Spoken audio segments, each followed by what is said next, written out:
अस्सलाम वालेकुम, इट्स मिसबा ताहिर। और इस वक्त जिस हवाले से मैं आपसे बात करने जा रही हूँ, मेरी स्क्रीन पे आपको हमारी क्राइम रिपोर्टर अनुषा जाफरी नज़र आ रही है। कल एक सानिया कराची में पेश आया जिसमें आपने देखा कि मलीर में एक बड़ी गाड़ी ने बाइक को हिट किया। बाइक को हिट करने के बाद 3 लोग उसका टारगेट होते हैं, उसका शौहर, वो औरत और एक अदद बच्चा जो उसके पेट में होता है। कहा जाता है कि ये मियाँ बीवी बच्चे की डिलीवरी के लिए शायद हॉस्पिटल जा रहे थे।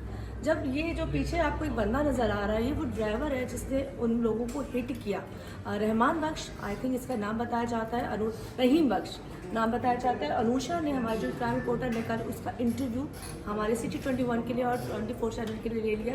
लेकिन यहाँ बात ये आती है कि इससे भी पहले बहुत सारे वाक़यात पिछले 2 महीने से कराची में हैवी ट्रैफिक से बहुत सारे लोगों की जानें गई हैं। मैं अक्सर ऐसी फैमिली को जाके कवर करती रही हूँ जिन्होंने कहा जी वो लोग अपने रास्ते पे सही जा रहे थे, पर कोई डंपर आके, कोई पानी का टैंकर आके, कोई भी आकर उनको हिट करके चले गया। अब यहाँ सवाल ये पैदा होता है कि जब ऐसे ड्राइवर को रखा जाता है, थोड़ा करीब आ जाए, जब ऐसे ड्राइवर को रखा जाता है तो क्या उनका लाइसेंस चेक नहीं किया जाता? अगर लाइसेंस चेक किया जाता तो ये चेक नहीं किया जाता कि भाई करीब वो कोई नशा तो नहीं कर रहे, वो कोई ऐसे ड्रग्स तो नहीं ले रहे जिसकी वजह से वो अपने सेंसेस में नहीं है। चंद दिन पहले मैंने एक गाड़ी को रोका जो बाजार सिविक गाड़ी को हिट कर रही थी और उसका जो ड्राइवर था वो नशे की हालत में था और रात के 1 बजे वो कह रहा था कि मुझे पता ही नहीं चला, दाम बहुत ज़्यादा था और मुझसे बात नहीं हो रही थी। तो बात ये आ जाती है कि ऐसे लोग जो नशा करके गाड़ियाँ चला रहे होते हैं और बड़ी बड़ी गाड़ियाँ दे देते हो तो वो हमारे आवाम के लिए, वो पूरे पाकिस्तान के लिए एक मौत है। और बड़ी बड़ी गाड़ियाँ इस वक्त जो कराची में मौत बांट रही हैं, इसके खिलाफ हम सबको निकलना पड़ेगा। खैर इस वक्त सिटी 21 के ऑफिस में मौजूद हूँ। यहाँ पे वो शख्स मौजूद है जिन्होंने 3 लोगों की जान ली।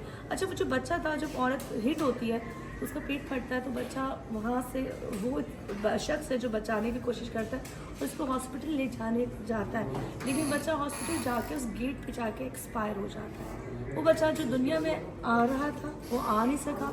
जो माँ बाप थे, जो बच्चे की खुशियों को घर में पैकिंग करके तैयारी करके गए थे, वो अपने बच्चों की खुशी नहीं देख सके। और जिस तरह से बॉडी गाड़ी के नीचे कुचली है, सोचें उनके घर वालों को सब्र मिलेगा ही। फिर यहाँ पे मुकदमा दर्ज हो चुका है। आगे क्या होगा, क्या कार्रवाई होगी, ये कार्रवाई चलो ट्रैफिक वाले उस पर तो हो गई, ड्राइवर पे तो होगी, पर मैं कहती हूँ जो लोग इनको गाड़ी चलाने को देते हैं उन पर भी की जाए, क्योंकि वो लोग ऐसे अनाड़ियों को गाड़ियाँ बड़ी बड़ी दे देते हैं जो लोगों के लिए जान का बायस बनती है। खैर इसी के साथ सियासी वीडियो को खत्म करते हैं। उम्मीद करते हैं कि बहुत जल्द इसकी अपडेट हमारी अनुषा जाफरी आपको बताएंगी और बहुत से चैनल्स में भी आप लोग देखे होंगे कि आखिरकार ऐसे माफिया को कब लगाम लगाया जाए।